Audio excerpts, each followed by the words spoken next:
Hello and welcome to Travels with Geordie. If this is your first visit, my name is Peter Knowles and I live on this wooden motor cruiser in Victoria, British Columbia, along with the loving memory of my pup Geordie, who has recently departed.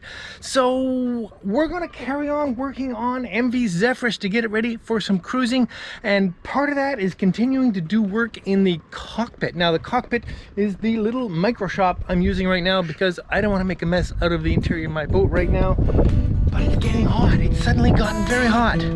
Gotta do something about that.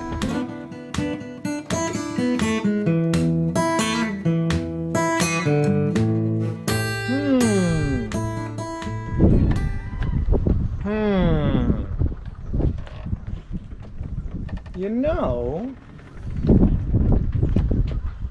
I wonder.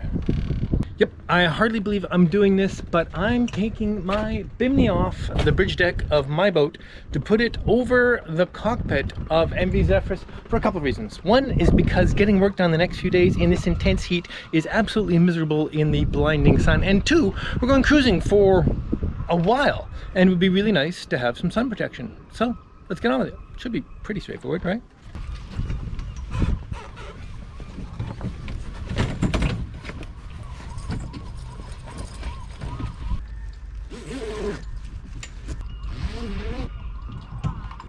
It's amazing how uncozy it is up here once this is put away. I just love this thing, even though I kind of hate it because it's stainless but I love it. Okay, get off here. Okay.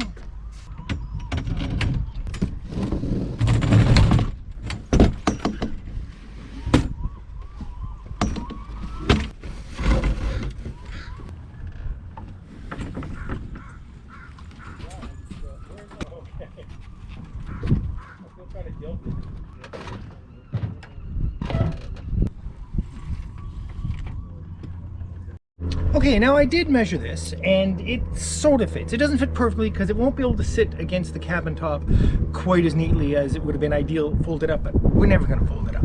So what I do need is two new bases, which I was able to procure, and they'll go on here and down against the side decks outside this coaming, whatever this is called, and hopefully everything will just line up. Let's see. Crikey, it's hot. This will not be on too soon, I tell ya. There we go. Well, I've got it mostly lined up. So the trick now is to just make sure I put the brackets in the same place on both sides. Let's have a look. There we go. I've tied down the front end with two ties that are roughly the same length, so it won't come too far. And I have a bungee handy to bungee down the back end. Yeah, it's precarious. What the heck? Let's go.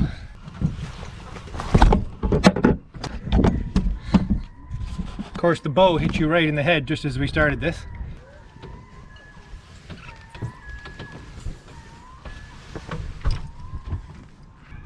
Okay, I think we're all set to advance to the tipping point. Just about there. Whoop.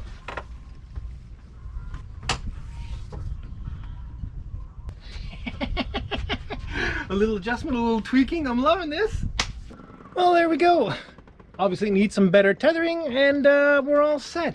Yes, it's a bit too high, and no, it can't fold down onto the cabin top, but it'll save our bacon in this hot weather. Besides, it doesn't really look that bad. Haha! Okay, well, with shade under control, it's time to move on to an actual project. So this wire here, you can see with the two loose ends on it, is the current light switch. If you see, I can turn on and off the lights here in the aft cabin aboard MV Zfish. And, well, been twisting these two wires together for about a year and a half to turn on and off the lights. So it's time to attach a switch of some sort. The only reason I'm doing this now, some of you may be aware that we're heading for a haul out and a survey, and this isn't really survey spec. Okay, so the switch I want is another one of these marvelous old marine style, not marine style, these old round porcelain type switches. Very difficult to find in North America. I can get them, I can bring them in from Australia, not cheap. So we're going to splurge on half a dozen in a little while when we feel we can spend money on that sort of thing for both boats. But in the meantime, what I'm going to do is I'm going to take a nasty little toggle switch, same kind as I have up in here, and make a little wooden block for it. It should be nice enough. Okay, so what I'm going to do, I'm going to make it out of this nice big chunk of Spilla mahogany. And what I'm going to do, I'm going to use this monster 1.5" spade bit, which is large enough to create a recess in the block for the body of the switch to go in. So I'll spin this down into here, cut almost all the way through. In other words, leave myself enough wood on the other side for the threaded boss, basically, of the through that goes through the hole here. And then I'll take this nice hole saw, I'll flip it over, put the tip in the remaining little bit of the hole, and I'll cut the whole plug out to make a nice cylindrical switch holder. And I'll soften the edges a little bit. Well, that's what I'm starting with. You can see, as usual, I'm making it up as I go along. Okay, this is a demon of a spade bit to be cutting mahogany with. Let's see how this goes. Gotta make sure I give myself enough room that the hole saw, when it's done, has enough material. Yeah, that should do it. Okay. Yeah.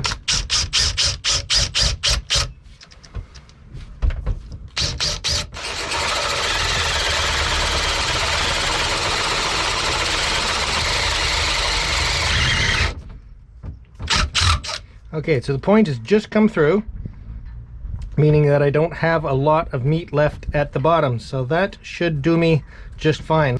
Okay then, so let's see if I can be as successful with the hole saw. There's my point just coming through, and down we go.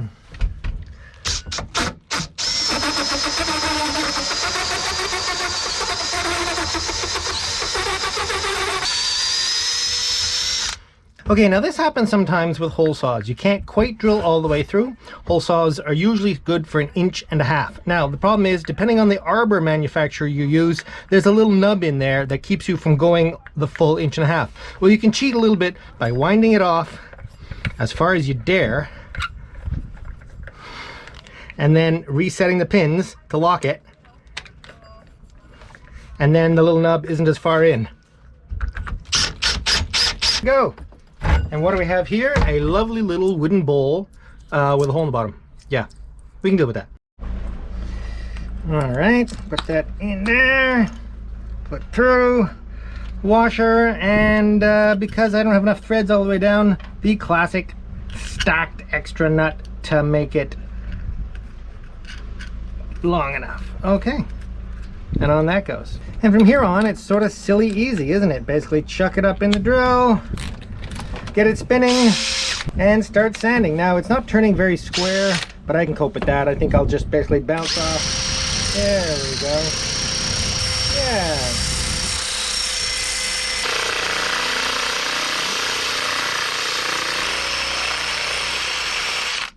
Nice, nice, nice.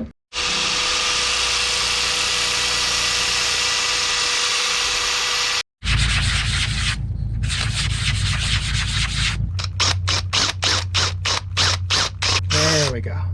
Nice and clean. And now a little oil.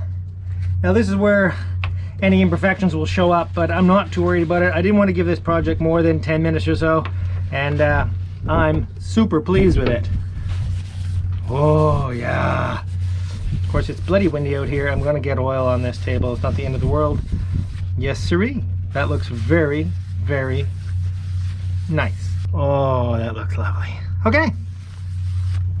Okay, so this is looking lovely and neat. It'll go about there somewhere, and I'm really pretty pleased with it. Now I have to put a wire chase in to cover up the wire and figure out how I'm going to mount it. I hate to put screws through the front of it, so I think I have another solution that will kill a few birds with one stone, and that's this.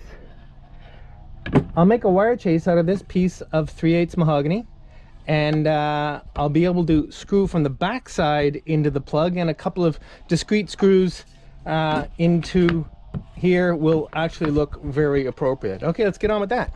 I think I've explained something before that I call work equity. In other words, as I put more and more effort, equity, into a piece of wood or a project, I want to do that in an order that the thing that was most likely to cause the greatest damage or the greatest chance of failure, I do at the beginning, so that all the other work isn't lost. In other words, I drilled this precarious hole in here first before I did anything else. Well, there was another order of operations required for that anyway. So likewise, this is going to go onto there. It needs a corresponding hole in the back, and drilling a hole with this nasty big spade bit in this thin piece of sapele is the most dangerous part of this project in terms of destroying it. So I'm going to do it first, and because I have more material here than I possibly need, if I screw it up down here, I can move up and try again.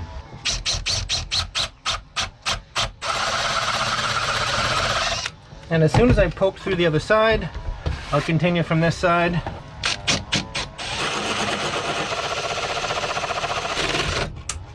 And I would say that went about as well as could be expected. In fact, I would say it went absolutely swimmingly.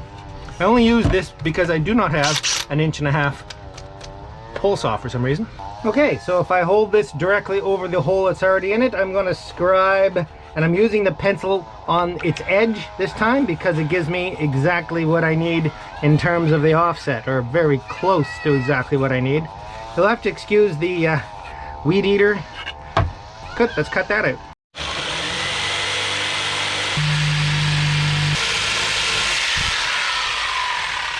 Okay, so that was the next most likely place I would mess up.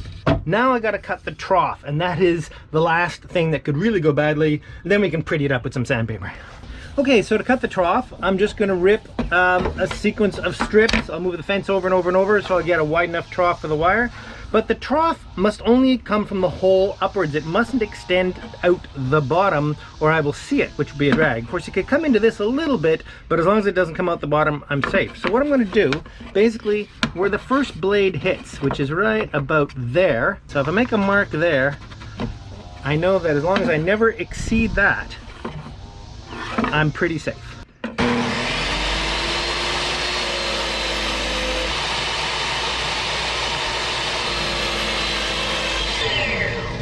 Okay, there we go. And I didn't even nick through that side at all. That worked out to be quite a nice little trough. And so I've basically concluded all the risky stuff. Now I can make it pretty. Okay, by test fitting the terminal in there on the switch, I've determined I can take off about 1/4 and probably another 3/8, but I'm going to say another 1/4. This is getting kind of esoteric. I'm going to take 1/2 inch off, okay? All right then. Well, here is the ever so slightly safer cutting down the block technique. Yeah, I think this is awesome actually. This should just be just perfect. Okay, Peter, please don't mess this up. Okay.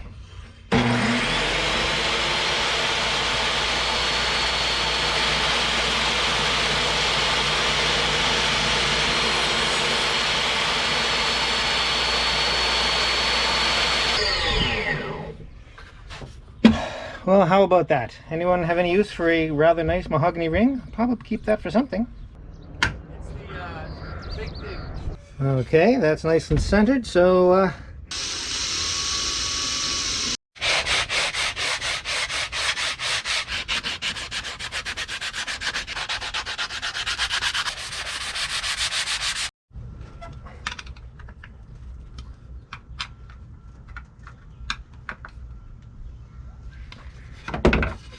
okay. Most of you can probably tell by now that I'm putting a lot more work into this, perhaps, than it merits. But I'm just enjoying myself. I like it. Let's get some more oil on this part. Oh, yeah.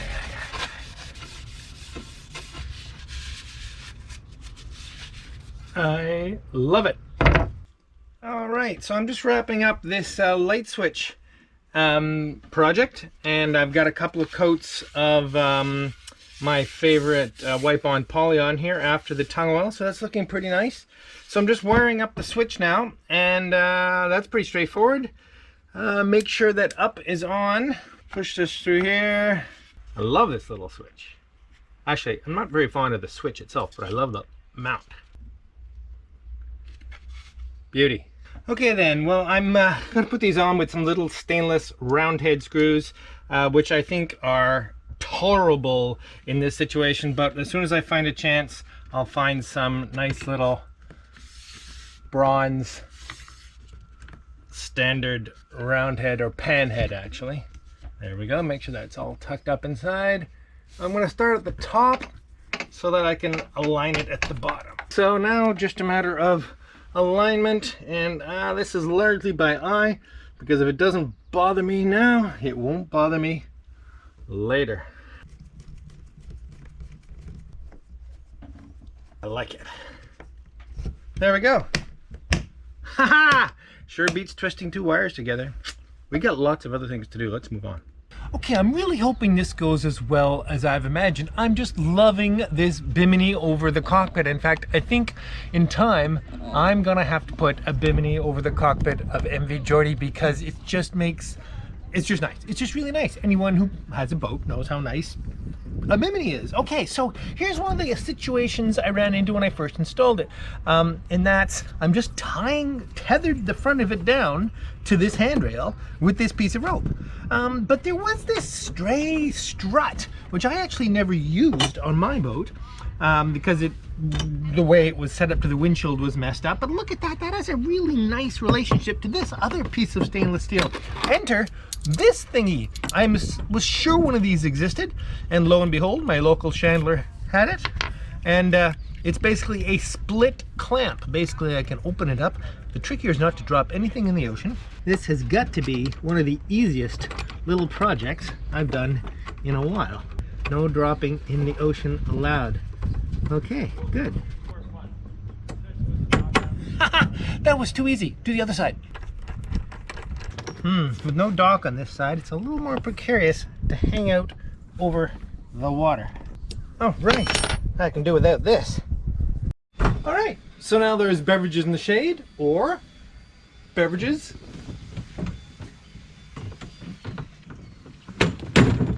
in the sun. Love it. Good idea.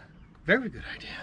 Well, and just like that, it's the beer of the week. So welcome to the Travels with Geordie Beer of the Week. It's just such a perfect day and a lovely place to be outside now that I have full sun with the Bimini closed up. Anyway, we're going back again to my second favorite brewery, which is fast becoming my favorite. Now, this is called Tangerine Dream. Yes, it's a heavily citrus saison ale or session ale, and it may not suit everyone's palate, but it really suits mine. On a hot evening, we're just heading into the golden hour. This is a very, very pleasant beverage. Let's see about the pour as always, but I've had enough of these to know that they pour fairly safely. My gosh, that is just, oh, I love the smell of it.